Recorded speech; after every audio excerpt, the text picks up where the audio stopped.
Piece chapter 1031. Sanji, man, it's so hard, man. Like, just when I think I get my favorite character list like set up and I think I have it set, somebody like Sanji does something where they do a certain thing that makes me jump them up the list again, and I gotta sit down and redo it all over again, man. This is the stuff I love about One Piece, man. Like, just when it seems like I have everything figured out, Oda just does something that subverts my expectations, and in this case builds on the expectations and just has me fall back in love with the series all over again. So essentially the chapter opens up where everyone's looking at the aftermath of Big Mom like, oh my god, she got crushed by the iron beams. Even Big Mom couldn't have survived that. You got Law and Kid, both of them are huffing and puffing. You can tell that they left everything out there in the process, and you have a moment where Law is starting to ask questions. Law's like, okay, so that's the awakening of your devil fruit powers, so what's the time limit on that? And Kid is already back looking at it like, you know, I'm not gonna give you all my secrets, because at the end of the day they are enemies, but right now there's just an alliance going on. And that's when they start seeing the beams just start flying backwards, and Big Mom has started to get up, and Big Mom immediately looks over at all the people gather, and Big Mom doesn't hesitate to start snatching up souls, and we get this gorgeous double spread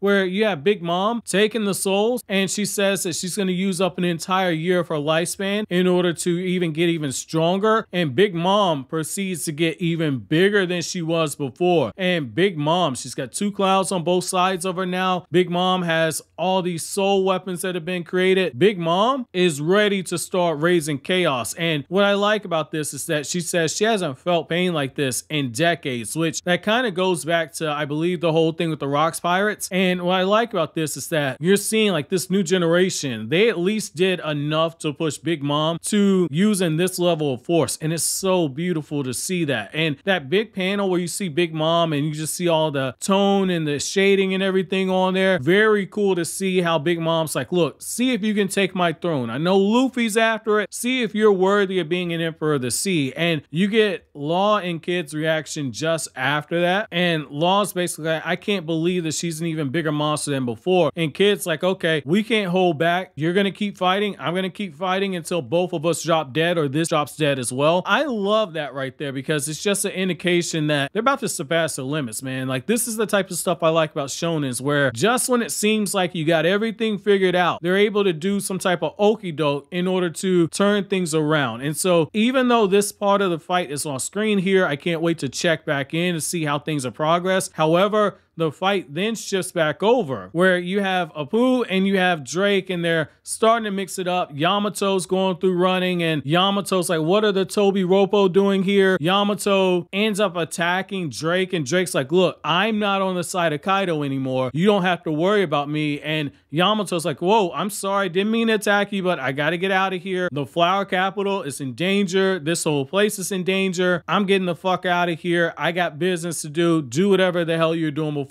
And when Drake sees Apoo, Drake says, I'm not gonna let you get away from me. And while this is going on, you have Nico Robin and you have Brooke. Both of them are running because everything's been cut into flames. And Nico Robin explains more about CP0. And Nico Robin says that the agents who wear the masks are the most elite of the elites. And so we get a little bit more context on the members of CP0 that we see here. And what I like about this, and this is the highlight of the chapter for me, is when you have Sanji at the pleasure hall. Sanji is being accused of hurting one of the women. And this right here really grabbed my attention, because I'm like, well, wait, like, Sanji don't actually hit women. What happened? Why is this girl bleeding? Why do they think Sanji did this? If anything, you would think that they're trying to get like a sexual assault charge on Sanji because the dude's a pervert. So I'm thinking like, yo, like, what happened? Did Sanji try and get some and she ain't give up the box or something? What happened here? Well, what ended up happening is that Sanji is so torn up because he's being accused of having hit a woman, and he thinks back to what happened with his brothers, and Sanji's like, I can't believe that I did something that puts me in the same ballpark as these two. This isn't anything that I would actually do. Sanji begins walking towards Queen. Queen is talking all this trash to him. Sanji's trying to replay his thoughts, and Sanji basically says that he was running along deep in thought, and the next thing that he knows is that the woman was holding her head. She's looking at him extremely scared. She's got blood pouring down the side of her face. She's Sanji's crying, and Sanji's asking like, which version of me would be more useful to Luffy? Would it be the version that just takes orders and destroys everything in its sight, or would it be the one that is basically useless whenever somebody has to fight is actually a woman? And so you see Sanji looking over at his Germa suit, and Sanji looks at it, takes it out, drops it on the ground, and when Queen thinks that Sanji's about to use it to transform, Sanji just steps on it, and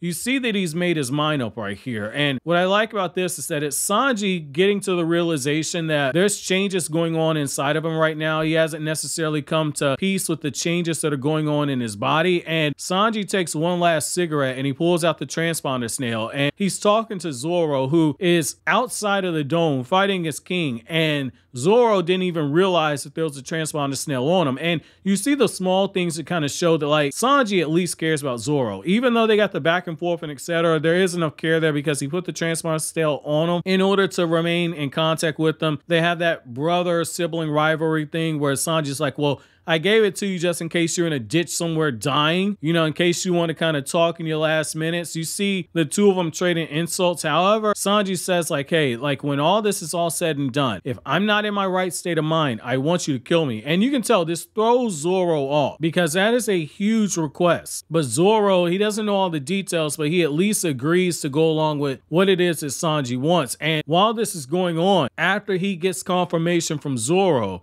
Sanji just speed blitzes Queen, and Sanji unleashes one hell of an attack that sends Queen absolutely flying. And the chapter ends off with that double spread where you see Sanji kick Queen seemingly across the other side of the room. I like this right here, man. You know, for me, that internal conflict that you see with Sanji and just how he's wrestling with the whole concept of nature versus nurture, because he's wondering if it's just in his genetics. Is he going to be a monster like his siblings? Which not all of his siblings are evil. I mean, we saw it with his sister. However, Sanji is rightfully very scared. And I know for me, I can relate to that. And I think that's part of why I like this chapter so much. Like, for me, my father was not a good person. My father was really not a good person. And my father has certain personality traits that, for me personally, it terrifies me. That's one of the reasons why I have trouble committing when it comes to relationships, because I'm scared if it ever gets to a point where, and it almost did at one point, if it ever gets to a point where I'll be a father, part of me worries if I'm going to have those traits my own dad did. So I can understand Sanji. You know, it's one of those things where just as I'm trying to see if like what my mom is telling me is true, which is that essentially how you're brought up can override what it is, you know, your genetics, etc. Your genetics don't define you. Sanji's having to come to the same realization that I'm struggling with right now. So I mean, I like this, man. This is a very human-esque chapter for Sanji, and that's actually my question for you guys. Do you guys think that nurture is able to overcome the natural genetics of a person, of inheriting certain impulses and aptitudes or impulses from your parents? Let me know down in the comment section below. So always, guys, if you like anything I had to say, don't forget to comment, rate, subscribe, and share. Thank you so much for watching to the end. Have an awesome day, guys.